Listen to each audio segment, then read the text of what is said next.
I went to Oklahoma this past weekend, and I attended Oklahoma Shooting Fest and Trade Show. That's not the correct title of it. G4 does a little special on it, and it's a pretty big deal. Showed up, and I have never seen so many guns in one location at one time. I've shot an MP5 in the past, a long time ago. Shot an AK-47 years later. But at this place, you had the chance to shoot every single weapon your heart desired. Almost every single weapon, even a grenade launcher. The grenade launcher wasn't a live grenade launcher. It shot a beanbag round or a real heavy weight. Wasn't a real grenade. But it was still there, and you could shoot it. They had a tank there you could ride in. It was a little too expensive for me. It was $150 to ride in it, but you also got to drive it a little bit. And the whole thing was fun. But it had its problems, and even some of the vendors there were mentioning it. So I'll be the bad guy and say what the problems were. The biggest problem were the fires.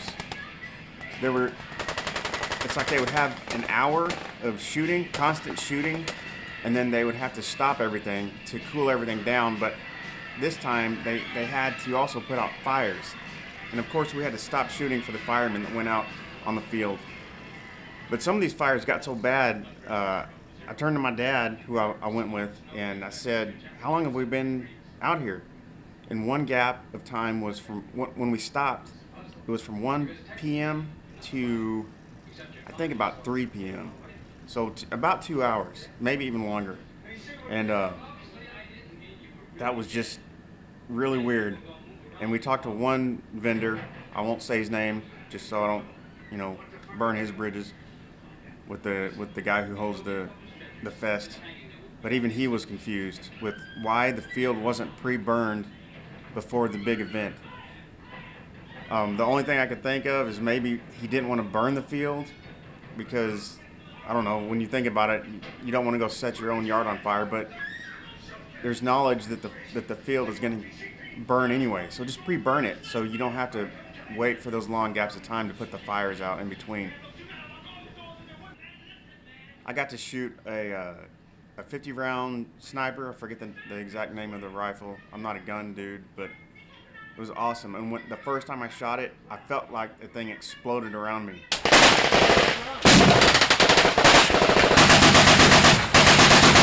I had to keep my cool because you just can't lose your composure around there. So I shot it, explosion around me. Okay, I've still got all my limbs, and nothing is gone from my body. And then I smelled like this chemical. To me, it smelled kind of like alcohol. Forget what that was called, but it was just awesome. And you can hear me in the video turn to the guy and say how awesome it was. Is that pretty awesome or what? And you snipers, I'm gonna get really nerdy here. On your video games that think you're awesome at sniping, you don't know anything about sniping. When you look in the sniper scope, you don't see a pretty hole with the perfect reticle to aim your shot. It's like you look in the hole, and this is what you see. The hole kind of moves around. It's real fluid. It's hard to aim that thing. Not for somebody who's experienced, but for a regular person. You're gonna sit down on that sniper and you're gonna be like, what the hell? And it's gonna be difficult. And the kick on that Galil that I shot was amazing. So what I did, I hit my target one time, or I got really close to it. I got real close to it. The target would be here, and I would get my, I can't think while the thing's taping. I would aim right below my target, because whenever I shot, I would go up like that. Lines. There needs to be organized lines. Didn't really know what was going on because everybody was walking up to the fence saying, hey, I want to shoot this gun. I want to pay to shoot this gun. I want to pay to shoot this gun. There really wasn't any organization. What the heck? There was one company where you had to go up to the hill, pay for a ticket, and then you went back down to the bottom of the hill and you hand your ticket to the guy. At one point, that that place did have a good organized line, but it was so far back. I don't know what could have fixed that. There was like maybe 2 or 3 vendors there that were allowing people to shoot guns, and then the rest of the people there with their rifles, they just showed up to shoot their own weapons. So all the videos you see advertising the event, it's not what you really think it is. You can't go up there and shoot every single gun you want to at every single station. There's only a select few stations there that you can buy shooting sessions with. The other guys that are there, they're just there to shoot. And some of the people there, everybody there obviously knew their weapons, but it was like they didn't shoot these particular weapons for the entire year until that event, because there was a lot of piddling around with weapons, a lot of weapons jamming. A lot of the owners had to go back after the people had paid to shoot the weapons and readjust things on the guns, and it just seemed really unorganized. And if it's pretty expensive, you pay $30 for one round, and then every additional round was $15. And other guys might have higher prices. And some of those guns with the tracers, where you sat down, I forget what they were called. It's my ignorance. You paid a lot of money, and to sit down and then have it jam up, that's your round. So it jams up on you, and you get to shoot maybe 1 or 2 bullets, and then it jams up, and 1 or 2 more bullets, and then it jams up. Bring a hat and plenty of sunscreen.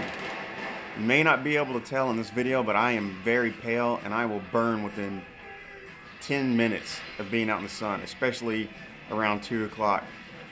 And bring lots of sunscreen and lots of hats. Bring lots of sunscreen and a big hat. I did not want to wear this hat, because look at it. But then after I was out there and I was wearing it, I was thinking, oh man, this is a freaking lifesaver. I didn't get one burn out there anywhere. My ears didn't burn, my nose didn't burn, nothing burned. And that sunscreen I had, it was a spray-on kind. It was awesome, but it got in my eye, and for like 30 minutes, I was just like, I could open my eyes up a little bit, and then I could shut it. I had to shut it or whatever. Don't believe the labels on any sunscreen that it won't sweat in your eyes or it won't burn your eyes. Bull crap. This stuff was like pepper spray in my eyes. But it worked. It was awesome. So I don't know if I should say the company.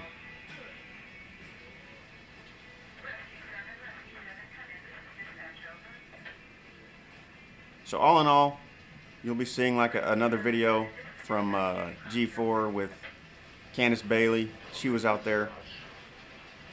They're gonna make this awesome, sweet package. Just be aware of everything that. There's no food vendors out there. There's 2 food vendors way up on the hill. It's that hot outside. It was like pushing 100 degrees, maybe hotter. And there's no water vendors going back and forth. If the organizers of this event would bring more food vendors out there, he could profit off those food vendors, especially water vendors. Oh my gosh. Because when you're standing in line, you don't want to get out and get water, and sometimes you're stuck standing in line forever because you're waiting for either fires to be put out or for weapons to be maintained again. You need more food vendors, you need more water vendors, people pushing the water ice cream trucks or whatever. You know those little push carts you see? Can't talk. Those push carts that you sell stuff out of? Need more of those out there. Oh my gosh. I think that was everything. Somebody else could probably explain it a lot better than I could, but once again, so I don't offend anybody or hurt anybody's feelings, the event was awesome. There were just some things that needed to be tightened, and some additions needed to be made, like those water vendors. There needs to be water vendors, and it would be really cool if there were these, you know, when you go to the car lots now and you've got all the canopies everywhere, it'd be really cool to have more of those stations out there, because there's like 2 areas with benches, and I think it was the actual gun companies that brought those benches to sit behind their station. There needs to be more of those 2. More places to sit, canopies, because there was a lot of old people out there and a lot of families with kids out there this weekend, and they needed it. I'm too stupid to realize I need it. I just walk until I drop or until I get dehydrated. That's my mama.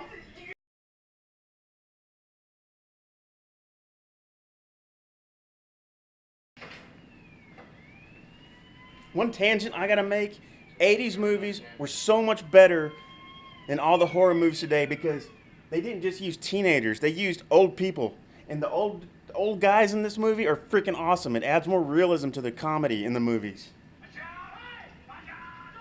because they're more realistic, especially that old dude, the guy with the white hair. Wait a second, that guy right there. This dude's awesome. Rent the movie Return of the Living Dead. It's not a horror movie. It's actually a comedy movie. It's kind of gross, but it's a comedy. And they're freaking hilarious, especially the old people. Because they've got nothing to lose. They act as real can be. The younger, and these aren't teenagers either. These are adults too. The adults playing teenagers. Teenagers are not good actors. Yeah, I said it. I just pissed everybody off too, didn't I?